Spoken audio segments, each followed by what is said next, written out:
თემები, რომლებიც გვეხება, საკითხები, რომლებიც ყოველთვის აქტუალურია.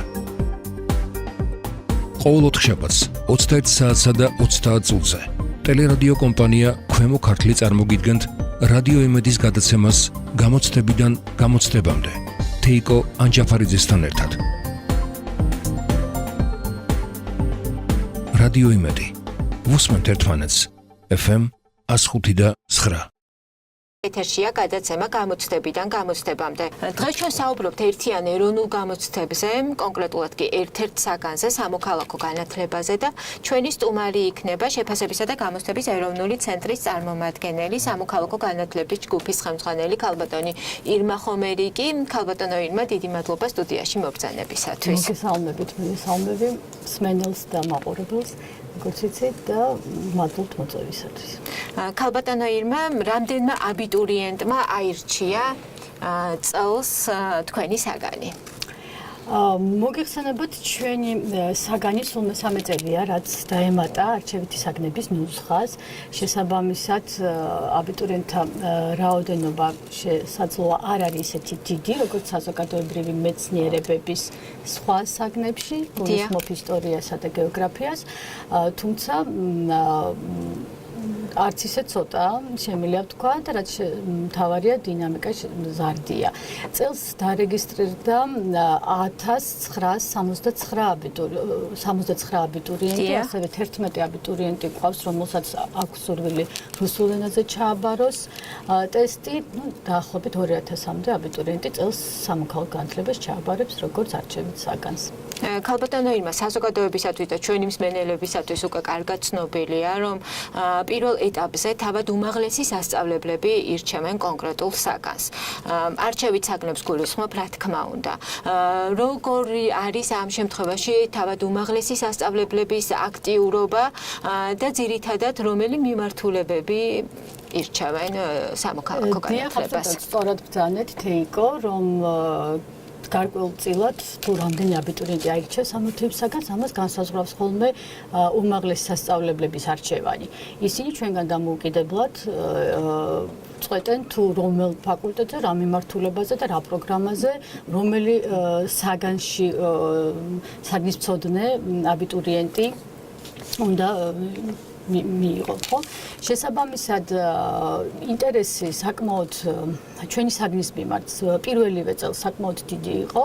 დაახლოებით 30-მდე უნივერსიტეტი გამოეხმაურა პირველივე წელს ჩვენ შეთავაზებას და მისცეს აბიტურიენტებს ამ საგნით იმ კონკრეტულ მიმართულებებზე ჩაბარების შესაძლებლობა. შარშან უკვე 35-მდე გაიზარდა ასეთი უნივერსიტეტების რაოდენობა და წელს უკვე 53 ასეთი უნივერსიტეტი გვაქვს. შესაბამისად, მზარდია თვითონ საკონკურსო ადგილების რაოდენობაც, რომელზეც შეიძლება ამ საგნის ჩაბარებით მოხვედრა დაახლოებით 2000-მდე არის, თუმცა მაინც არსებობს და არის ჯერ კიდევ ისეთი პრესტიჟული შედარებით პოპულარული ფაკულტეტები,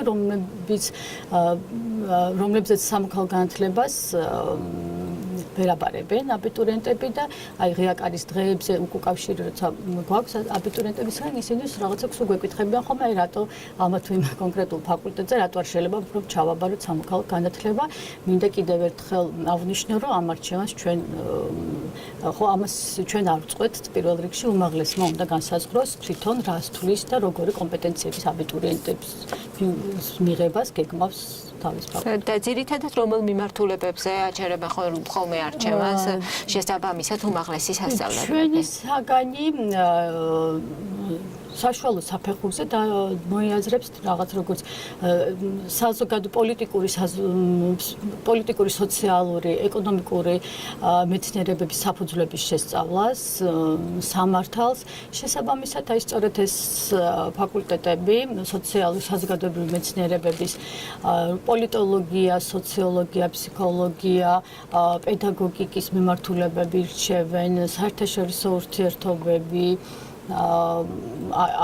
არსებობს ახლა ესეთი სოციალური სამუშაო ესეთი ფაკულტეტი, ხო? აი უნივერსიტეტის მაგალითად აქვს ამ ფაკულტეტზეც არჩეული ჩვენი საგანი, დაახლოებით აი ესეთი საკმაოდ ვრცელი და ფართოა, მათ შორის ისეთი ფაკულტეტებიც არის, რომელიც შეიძლება ესე პირდაპირ უშუალო კავშირში ხო ესე მაინც არ იყოს.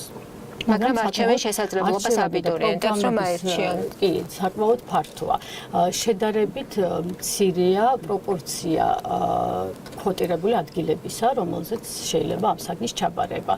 და ეს პირდაპირ კავშირშია ზუსტად თუ რამდენი აბიტურიენტი დარეგისტრირდება ჩვენ საგანზე და მომავალში უნივერსიტეტების არჩევანი თუ გაიზრდება და მათ შორის ეს კვოტირებული ადგილების რაოდენობა, საკონკურსო ადგილების რაოდენობა, მოლოდინი გვაქვს რომ კიდევ უფრო გაიზრდება აბიტურიენტები, რომლებიც აირჩევენ ამ საგანს. ქალბატონებმა დაუბრუნდეთ 2017 წლის გამოცდებს, ყველაზე აქტუალურ თემას.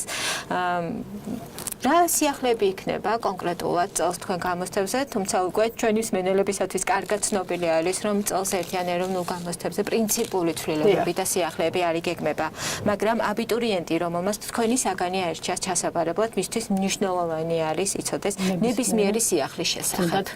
თუნდაც მცირე. მოგეხსენებათ განსაზღვრელი ჩვენი ტესტის და შეფასების ინსტრუმენტის არის საგამოცდო პროგრამა. საგამოცდო პროგრამა ეყრდნობა ეროვნულ სასწავლო გეგმას. ეს არის ოფიციალურად დამტკიცებული სამინისტროს მიერ დოკუმენტი, რომელიც განსაზღვრავს თუ რა უნდა ისწავლებოდეს კონკრეტულად ამა თუ იმ საგანში კლასების მიხედვით, რა შედეგებზე უნდა გავიდეს მოსწავლე და იმ ინდიკატორებს განსაზღვრავს, რომელთაც უნდა შეფასდეს ეს შედეგები. მოგეხსენებათ ეროვნულ სასწავლო გეგმაში ცვლილებები არ შესულა ჯერჯერობით ამ ეტაპზე, შესაბამისად რაიმე ასეთი აუცილებლობის წინაშე არ დამდგარ თუ ცვლილებები შეგვეტანა, გნებავთ საგამოცდო პროგრამაში, გნებავთ თვითონ შეფასების ინსტრუმენტში, კონკრეტულად აი ამ ტესტში გულისხმობ. შესაბამისად რამე განსაკუთრებულ სიახლეს არ უნდა ელოდონ აბიტურიენტები და ცვლილებებს, რომლებიც ცოტა აფრთხოს თუ არ შინებთ, არ ვიცი მათ, იქნება ტესტის სტრუქტურა ანალოგიური, როგორც იყო 2016 წელს და 15 წელს ასევე და ტესტს სასაუბროთ ალბათ დიახ, რა აუცილებლად დაუთმობთ დროს ტესტის სტრუქტურას. დაინტერესდებით განვიხილოთ ტესტის სტრუქტურა და შეგვიძლია მივაწოდოთ, რადგან უკვე ამ თემას შევეხეთ, უშუალოდ ტესტის სტრუქტურა, როგორც თქვენ აღნიშნეთ, პრინციპული ცვლილებები არ განხორციელებულა ბოლო წლებში და დანერგვის დღიდან, აი ამ გამოცდის შემოღების დღიდან. დიახ, რომ მივაწოდოთ ინფორმაცია. სამოქალაქო განათლების ტესტი კვლავ 30 დავალებისგან შედგება. მაქსიმალური ქულა ტესტის არის 60 მინიმალური ზღვარი, რომელიც უნდა გადალახოს აბიტურიენტმა იმისათვის, რომ კონკურსში მონაწილეობა გააგრძელოს, არის 20%. შესაბამისად, თუ აბიტურიენტი მიიღებს 16 ქულას და აგროვებს ამ საგანში, იგი აგრძელებს კონკურსში მონაწილეობას. თვითონ სტრუქტურას, დრო საგამოცდო დროც თუ იქნება ცვლილება, იგივეა, დაახლოებით ეს არის 3 საათი და 10 წუთი, რაც სრულად საკმარისია იმისათვის, რომ შვიდად აღელვების აჩქარების გარეშე გაართვას თავი აბიტურიენტმა ტესტზე მუშაობას. დამატებითი რეკომენდაციები ხომ არ გაქვთ, ან ხომ არ იქნება რაიმე ტიპის დამხმარე მასალა, რომლის შესახებაც უნდა იცოდეს აბიტურიენტმა. ჩატარდება გამოცდა ნაწილობრივ ელექტრონული ფორმატით, ისევე როგორც ჩაშა. ერთ-ერთი მთავარი კითხვა, რომელიც აქვთ ხოლმე აბიტურიენტებს, აპლიკანტებს, არის ექნება თუ არა მათ შავი ფურცელი, პასუხების ფურცლის გარდა. აი ასეთ დეტალებსაც რომ მივაწოდოთ მათ ინფორმაცია, იმიტომ რომ ახლოვდება საგამოცდო პერიოდი და ყველა დეტალი არის მათთვის მნიშვნელოვანი. კი ბატონო, რა თქმა უნდა, ფორმატი შენარჩუნებულია გამოცდის, ეს არის ნახევრად ელექტრონული, როგორც თქვენ ბრძანეთ, ტესტს აბიტურიენტი კითხულობს მონიტორზე, ხოლო პასუხები გადააქვს სპეციალურად შექმნილ პასუხების ფურცელზე. რა თქმა უნდა, შავი სამუშაოსთვის ფურცლები მათ აქვთ და ექნებათ შავი დამხმარე ფურცლების გამოყენების შესაძლებლობა კვლავ. თავარია, რომ ძალიან ყურადღებით მერე გადაიტანონ ეს შავი ფურცლებიდან პასუხების ფურცელში შესაბამის დავალებისთვის გამოყოფილ კონკრეტულ ადგილას სწორად გადაიტანონ პასუხები. აი თქვენ ახსენეთ პასუხების სწორედ გადატანა და განსაკუთრებით ყურადღება გაამახვილეთ პასუხების ფურცელზე. პრინციპში ყველა საგნობრივი ჯგუფის წარმომადგენელი ურჩევს ხოლმე და საგანგებოდ აღნიშნავს, რომ იყვნენ ყურადღებით აბიტურიენტები უშუალოდ საგამოცდო პროცესის დროს. რამდენად მნიშვნელოვანია როგორც ტექნიკური, ასევე შინაარსობრივი მოთხოვნების დაკმაყოფილება აბიტურიენტისათვის იმისთვის, რომ მან გადალახოს მინიმალური ზღვარი. ალბათ ზუსტად აი ამ ტექნიკურ მოთხოვნებზეც არის ხო საუბარი. კი, ცხადია, შეიძლება რა თქმა უნდა შინაარსი განსაზღვრელი და მნიშვნელოვანია და აბიტურიენტმა აუცილებლად ყურადღებით წაიკითხოს ხოლმე ინსტრუქცია და დაუპირდეს მოთხოვნებს და კონკრეტული დავალება რა სიტყვის მისგან და ხოლმე მას შემდეგ რაც მას უკვე ჩამოყალიბებული ექნება აზრი რა უნდა გადაიტანოს იფიქროს სწორად გადატანაზე ხო? სწორად რაც პირველ რიგში დავიწყოთ ის რომ თავარი მოთხოვნა გვაქვს ხოლმე რომ იყოს კალიგრაფია და გარკვევით ხო იკითხებოდეს ნაწერი პირველ რიგში უნდა იკითხებოდეს ხანდახან ვართ ხოლმე ამ პრობლემის წინაშეც რომ ისეთ მიდან გაურკვევლად წერია ხოლმე რომ სწორი პასუხის ამოკითხვა გვიჭირს ხა როდესაც გამომცდელიზე პირად საგაკვეთილო პროცესის დროს თქვა მასწავლებელი რაღაცა ბოლომდე კაფეოდ ჩამოყალიბებული თუ არ არის მოსწავლის პასუხი მას აქვს შესაძლებლობა გადაამოწმოს ხო რაღაცა დამხმარე კითხვებით ხა ჩვენ შემთხვევაში ამის შესაძლებლობა არ გვაქვს და არც ამის უფლება არ გვაქვს რომ ვივარაუდოთ ხოლმე რაღაცები ხო რომ აი თითქოს სწორად ესმის ამიტომ პასუხი უნდა იყოს აუცილებლად გამართული მკაფიოდ ჩამოყალიბებული არ უნდა იყოს ორაზროვანი იმისათვის რომ ის შეფასდეს და რაც შეეხება ასევე ძალიან მნიშვნელოვანია რომ ამას არ ვითხოვთ მხოლოდ გამსწორებლების კომფორტისთვის ხო ეს შეიძლება თვითონ ბავშვის შეფასებაზე ხო ცხადია განლენას იქონიებს ამიტომ იმისათვის რომ მისი სწორი პასუხი ასე ვთქვათ სწორად შეფასდეს ქულა არ დააკლდეს ან თუნდაც განულდეს ამისათვის ძალიან მნიშვნელოვანია რომ გარკვევით იკითხებოდეს ასევე აი ღია დავალებების წერის დროს ბავშვებს აქვთ რაღაცა ესეთი ჩვევა რომ თუ გაასწორებენ პასუხს ფრჩხილებში ჩასვან რაც არ ნიშნავს გადაშლას ხო არასწორი პასუხის ამიტომ ვურჩევ რომ აი გადახაზონ არასწორი პასუხი რომ ძალიან გარკვევით ჩანდეს რომ ეს არის ხო გადახაზული და არ უნდა არ ხდიახ და შეფასების დროს ეს არ უნდა დავიკითხოთ და შემდეგ უკვე რაღაცა სწორად გარკვევით დაწეროს სწორი პასუხი. მოგეხსენებათ თვითონ გასწორება როგორ ხდება, ასევე ელექტრონულად ხდება, ისევე როგორც სხვა საგნებში არც ეს არ არის განსაკუთრებული სიახლე აბიტურიენტისთვის და გამსწორებელი ხედავს ერთ კონკრეტულ დავალებას, ხო, რომელსაც ასწორებს. შესაბამისად, თუ ამ დავალების პასუხი არ არის ჩაწერილი და სადღაც სხვაგან წერია, ამის აღმოჩენის შესაძლებლობა იმ კონკრეტულ გამსწორებელს არ აქვს შესაძლებლობას გაანულებს იმ დავალებას, თუ ის ცარიელი ამოვიდა, მიუხედავად იმისა, რომ სადღაც სხვაგან შეიძლება ეს დავალება ეწეროს. ამიტომ სასურველია, რომ გადაიტანონ პასუხი, სასურველი კი აუცილებელია, რომ გადაიტანონ ზუსტად იმ დავალების გასწრებ, სადაც აი ამის პასუხების ფურცელში არის ადგილი მისთვის. პირველ რიგში თუ დაუშვათ არის 15-20 წუთი დარჩენილი და რაღაცა ესეთი შეცდომა უკვე აღმოაჩინა ბავშვმა იმის გამო რომ არ იღელვოს თუ ვერ ასწრებს ის გადატანას პასუხების ფურცლის შეცვლას ამ შემთხვევაში რიგ დათმობებზე მივდივართ ხოლმე მაგრამ თხოვთ აუცილებლად მაშინ გადახაზონ დავალების ნომერი და ზემოდან დააწერონ სწორი ნომერი რომელია ამ შემთხვევაში ჩვენ ამოვბეჭდავთ ამ პასუხების ფურცელს და ვეცდებით რომ გავასწოროთ თუმცა ამის შესაძლებლობა ჯერჯერობით გვაქვს რამდენადაც აბიტურიენტების რაოდენობა არ არის ძალიან ბევრი მაგრამ ეს არ არის საუკეთესო გამოსავალი ჯობია თავიდანვე მიაქციონ ამას ყურადღება ასევე პასუხების ფურცელი დაეხმარება აბიტურიენტს განსაზღვროს წინასწარ თუ რა პასუხის მოცულობასთან დაკავშირებით რამდენი ხაზი აქვს დაუშვათ ხო თითოეულ პასუხს დათმობილი თუ არის თქვათ კონკრეტული სიტყვების რაოდენობაზე საუბარი თუ არ არის ესეთი განსაზღვრება არ არის კონკრეტული სიტყვების რაოდენობაზე ლაპარაკი აქ არის დაახლოებით აი კითხვის პასუხი წინასწარ შეიძლება განისაზღვროს ხო მეტნაკლებად გააჩნია კითხვას ახლა რამე კონკრეტულ განმარტებას ითხოვს თქვათ თუ რაღაცა უფრო მსჯელობას შესაბამისად დათმობილი აქვს ან 1 2 ან შეიძლება მეტი ხო ხაზი და აი ეს უნდა გაითვალისწინოს წინასწარ რა მოცულობის რამდენი არის აქვს დათმობილი ამ კითხვის პასუხს რომ რაღაცნაირად თავისი პასუხი ლაკონურად ჩამოაყალიბოს და იმ რომ დაეტიოს მერე პასუხების ფურცელზე გადატანის დროს და არ დაჭირდეს დამატებითი დროის დახარჯვა იმისთვის რომ თავისი ვრცელი პასუხი კიდევ უფრო ხშირად შეიძლება მოსაზრება არსებობს და მომისმენი აბიტურიენტებისაგან რომ ისინი ფიქრობენ რაც უფრო ცლად იქნება და რაც უფრო მოცულობით იქნება მათი პასუხი მით უფრო საუკეთესო შეფასებას მიიღებს ის.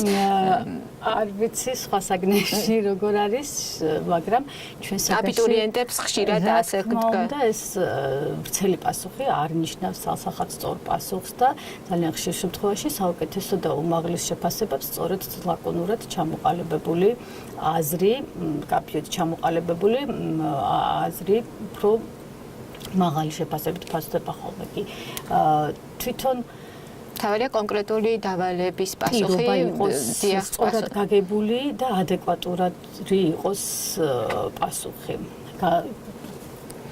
ძალიან დიდი მადლობა ქალბატონო ირმა სამწუხაროდ გადაცემაში ახლა რეკლამის დროა რეკლამის შემდეგ ჩვენი სულ დავბრუნდებით პირდაპირ ეთერში გადაცემის პირველი ნაწილის დიდი დრო ჩვენ დავუთმეთ ტექნიკურ საკითხებზე საუბარს მაგრამ გამოცდილება აჩვენებს რომ ეს არის ძალიან მნიშვნელოვანი საკითხები ეს არის ძალიან მნიშვნელოვანი ინფორმაცია აბიტურიენტებისათვის აპლიკანტებისათვის ახლა ვისაუბროთ უფრო შინაარსობრივ ნაწილზე რა მოთხოვნებს უყენებს აბიტურიენტებს სამოქალაქო განათლების ტესტი და რას ამოწმებს ის?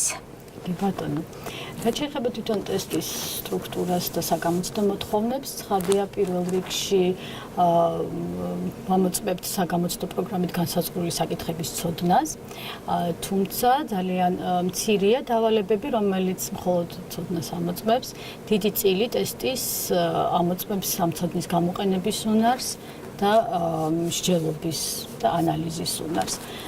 შესაბამისად სტრუქტურას რაც შეეხება 24 დავალება არის დახურულბოლოიანი დავალება, ეს გავრცელებული ტიპია დავალების ყველა აბიტურიენტისთვის ნაცნობი, სადაც კითხვას ახლავს 4 სავარაუდო პასუხი, რომელთანაც ერთია მხოლოდ სწორი და ის ერთი უნდა შემოხაზოს აბიტურიენტმა. რაც შეეხება დანარჩენ 6 კითხვას, ეს არის ღია კითხვები სხვადასხვა ტიპის, რომელიც მთლიანი ტესტის დაახლოებით 60% პრინციპში გამოდის, რომ არის სწორედ აი ესეთი ღია დავალებები, რომელიც გაცილებით უფრო მაღალ საზროვნო უნარებს ამოწმებს.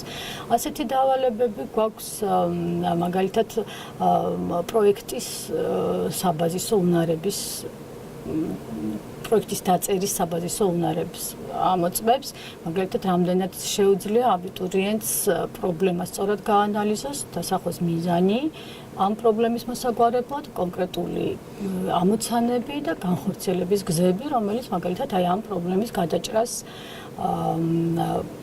ამ პრობლემებს გადაჭრის. ერთი ამ ტიპის დავალება ღია, ასევე გვაქვს არგუმენტირებული მსჯელობა, როდესაც ბავშვს ვაძლევთ, აბიტურიენტს ვაძლევთ რომელიმე სადისკუსიო თემას, საზოგადოებისთვის მნიშვნელოვან აქტუალურ რაღაც საკითხებიდან და ბავშვს აბიტურიენტს მოეთხოვება დაწეროს 2 არგუმენტი ამ მოსაზრების დასაცავად, ხოლო 2 ამ მოსაზრების საწინააღმდეგოდ.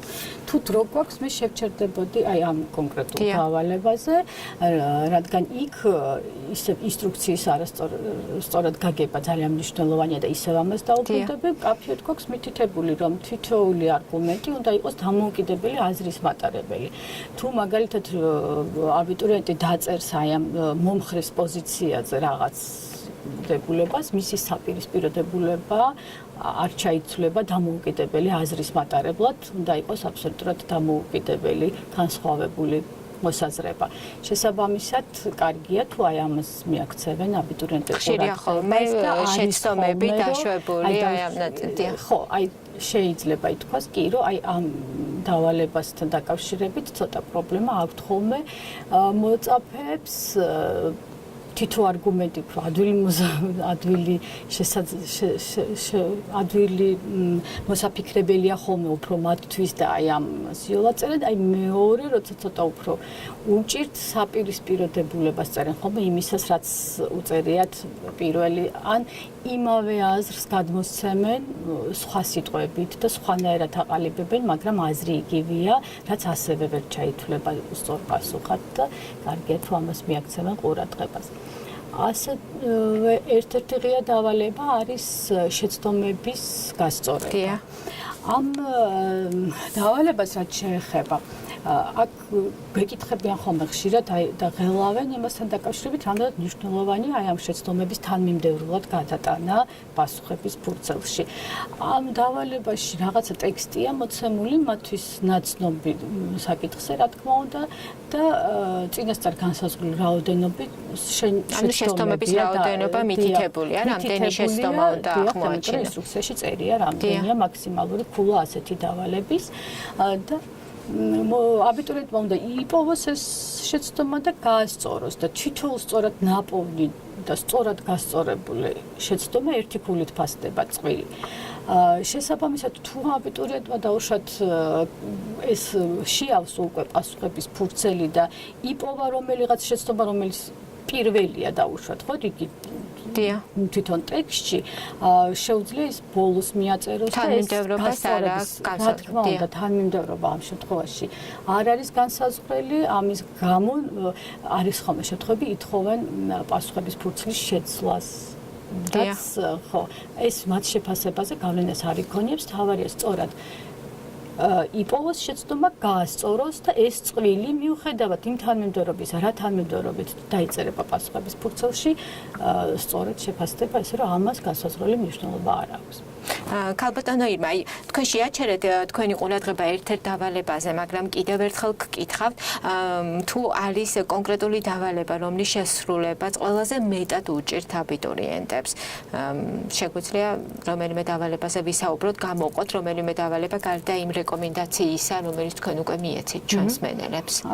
აი ესეთი კონკრეტულად, ესეთ გამოკვეთილად რომელიმე ესე უჭირდეთ ასეთი სტატისტიკა არ გვაქვს, ვისაც ეს მაღალი საზრუნო უნარები განვითარებული აქვს, პრინციპში და მეტნაკლებად ართმევს ამ დავალებებს თავს ყველას, თუმცა აი ეს არგუმენტირებული მსჯელობა, რაზეც ვისაუბრე, გარკვეულ აი რაღაცა ეს შედარებით რთული არის მათთვის და ასევე წყაროს ანალიზი, რომელზეც არ გვისაუბრია. აი ამ წყაროს ანალიზში რამდენიმე წყაროს ვაძლევთ, შეიძლება ეს იყოს ილუსტრაცია, ტექსტი, შეიძლება მონაცემები იყოს რომელიმე კვლევის შედეგები და მოწმდება უნარი, რამდენად აქვს აბიტურიენტს ამ წყაროების გაანალიზების ურთიერთმიმართებების ამოცნობის ამ წყაროებს შორის. ერთი შეიძლება განსაზღვრავდეს, ხსნიდეს მეორე წყაროს, ან გთავაზობდეს რაღაც ტიპის აი ამ წყაროში დასმული პრობლემის მოგვარების გზას და რამდენად ამოწმებს, რამდენად აქვს უნარი აბიტურიენტებს ამ ურთიერთმიმართებების დადგენის და ძალიან მნიშვნელოვანია ხოლმე აქ კითხვები დააკვირდნენ, როგორ არის ფორმულირებული.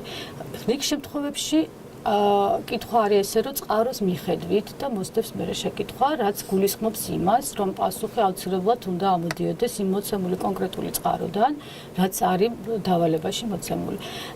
შესაძლებელია ბოლოს უფრო თქვენი აზრი, ხო, ან თქვენ როგორ ფიქრობთ, ან დააფიქსრეთ თქვენი პოზიცია, რაც უფრო მერე აძლევს შესაძლებლობას აბიტურიენტს, რომ განაზოგადოს ეს პრობლემა და თავის მოსაზრებები ან რამდენად აქტუალურია ის დღევანდელი ჩვენი ქვეყნისთვის, ან ზოგადად, აი ეს უფრო ვრცელი ინტერპრეტაციის შესაძლებლობებს იძლევა და იქ შეუძლია აბიტურიენტს დააფიქსიროს და იქ მოიყვანოს თავისი აზრი. რაც შეეხება იმ შემთხვევებს, სადაც წყაროს მიხედვით, მოცემული წყაროს მიხედვით განსაზღვროთ დავალება თუ არის ასეთი, აუცილებლად უნდა დაწეროს სწორედ იმ მოცემული კონკრეტული წყაროს ანალიზის მიხედვით პასუხი. ანუ მათ უნდა შეძლონ სხვადასხვა მასალიდან ინფორმაციის მიღება და შემდეგ კონკრეტული დავალების შესრულება აი ამ მიღებული ინფორმაციიდან. ჩვენი გადაცემა უკვე სრულდება და ერთ-ერთი მთავარი მოთხოვნა, რომელსაც უყენებს სამოქალაქო განათლების ტესტი, რომელსაც ამოწმებს უფრო ზუსტი ვიქნები ალბათ, ეს არის კრიტიკული აზროვნების უნარი. როგორ ხდება აი ამ უნარის შემოწმება? პრინციპში გარკვეულწილად ეს დავალებები, რომლებიც მისავრული არგუმენტირებული მსჯელობა, წყაროს ანალიზი გნებავთ ეს პროექტი, მათ შორის ერთ-ერთი დავალება არის ილუსტრაციის ანალიზი, ყველა ამოწმებს გარკვეულწილად ამ უნარს. მაგალითად, აი ილუსტრაციის ანალიზი არის ესეთი დავალება, ერთ-ერთი მეექვსე დავალება, თითქმის ყველა დავალებას შევეხეთ და ცოტა მოკლედ ამ დავალებას შევაჩერებ ყურადღებას. ილუსტრაციის ანალიზის დროს რაღაცა ფოტო ილუსტრაცია არის მიცემული ვიზუალური მასალა და ტექსტის სახით უნდა ამოიცნოს აბიტურიენტმა დაუშვათ თავარი საზრისი რა არის. ილუსტრაციის თავარი სათქმელი რა არის იმსჯელოს მე ამ კონკრეტულ პრობლემაზე ასევე დაუშვათ დახურული დავალების სახით, მაგრამ ვაძლევთ ხოლმე რუკას დაუშვათ. მაგრამ არ არის ამ შემთხვევაში ის დამხმარე მასალა, ხო? როგორც არ არის დამხმარე მასალა, როგორც დაუშვათ გეოგრაფიაში, რომელიც ტესტთან ერთვის ცალკე, ეს არის ხოლმე თვითონ დავალების პირობა. ერთ-ერთი პირობა მოცემულია დაუშვათ რაღაცა რუკა, რომელიღაცა კონკრეტულ საკითხზე და მოსწავლე და კითხვების მიხედვით რუკა წაიკითხოს და მოწყვეტება, რამდენად შეუძლია სწორად ამოიღოს ინფორმაცია იმ მოცემული რუკიდან, ძირითადად ეს რაიმე კონკრეტულ პრობლემაზე მსოფლიო ტენდენციებს ასახავს ხოლმე და რამდენად შეუძლია ინტერპრეტაცია სწორად აი ამ მასალის, რასაც ამოიღებს და რამდენად დასკვნების გამოტანა და განზოგადება შეუძლია მერე სწორად. საკმაოდ მრავალფეროვანი არის სამოქალაქო განათლების ტესტი, ჩვენ ვსაუბრობთ მთელი გადაცემა ამ ტესტის სტრუქტურასაც.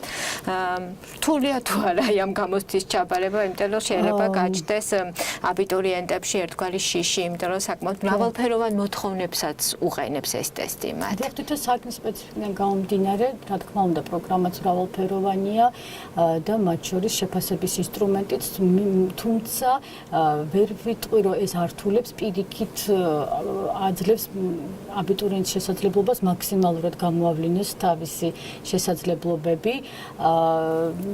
რა პრინციპში სტატისტიკა როგორც გვაქვს, ეს მნიშვნელოვანი ინფორმაციაა. ხო, პირველ წელს მაგალითად 10% იყო ისეთი, რომელმაც ვერ დაძლია ტესტი და ვერ ვიტყვით ახლა რომ ეს ძალიან მაღალი ან დაბალი შედეგია დაახლოებით, ხო, ესეთი არ არის გამორჩეული სხვა საგნებისგან. პირველ წელს უკაცრავად 16% იყო, რომელმაც ვერ დაძლია, ხოლო შარშან 2016 წელს 10%-მა ვერ გადალახა მინიმალური ზღვარი. ესე რომ ტესტის საშუალო სირთულის არის ხოლმე, როგორც ფსიქომეტრიული ანალიზით ფასდება, ხო, ეს სირთულე ტესტის და ფსიქომეტრიული ანალიზის შედეგების შედეგად დაახლოებით 59-50 ესეთი სირთულის არის ხოლმე ტესტი, რაც საშუალო სირთულეთ ითვლება და ვფიქრობ, თუ აბიტურიენტი ყურადღების მიუდგება სწავლის პროცესს, რთული და დასაძლევი ტესტი არ უნდა იყოს, თუმცა არის ხოლმე კიდე მეორე რაღაცა მითიც, რომ ძალიან ადვილია ამ საგნის ჩაბარება, რასაც ვერ დავეთანხმები, იმიტომ რომ თვითონ საგნის აი საკითხები, რომელიც გამოცდების პროგრამაში აკათვისებთ, თითქოს ძალიან ნაცნობი და გასაგებია, დაუშვათ ჩვენ ყველანი ვართ მოქალაქეები, ყველანი ვცხოვრობთ სახელმწიფოში, მაგრამ ისინი არ ნიშნავს, რომ თუნდაც განმარტების დონეზე აი შეგვიძლია განმარტოთ რა არის მოქალაქეობა, მაგალითად, ან თუნდაც სახელმწიფო, ამიტომ შესაძლოა ეს ნაცნობია, მაგრამ ისევე როგორც ალბათ სხვა საგნებშიც ესეა, შეიძლება ყოველდღიური შეხება გვაქვს თქვათ წყალთან, მაგრამ ეს არ ნიშნავს, რომ ის ქიმიური ფორმულა ვიცით დაუშვათ, ხო? ამიტომ თითქოს ერთი შეხედვით და თვალის გადავლებით პროგრამული საკითხები არის ხოლმე ნაცნობი, გასაგები, იოლად აღსაქმელი, შესაბამისად თვითონ ტესტზე მუშაობას, როცა იწყებს ბავშვი, ტოვებს ხოლმე ესეთი დაბეჭდილებას, რომ უი ეს როგორი ყველაფერი რაღაც ახლობელია, ნაცნობია, იმიტომ რომ არის სიტუაციები მოყვანილი, რომელსაც ყოველდღიურ ცხოვრებაში შეიძლება ისინი სკოლაში, ნებავთ თემში გადაეყარონ, ტრანსპორტში, ყოველდღიური სიტუაციებია, იქ აღწერილი. თუმცა ცხადია, ძალიან ყურადღებით მომზადებას ითხოვს, რა თქმა უნდა, ეს საგანი.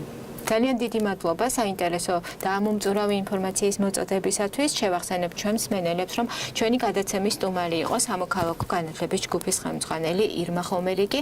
მე გემშვიდობებით მომავალ სამშაბათამდე. რადიო იმედი. ვუსმენთ ერთმანეთს. FM 105.9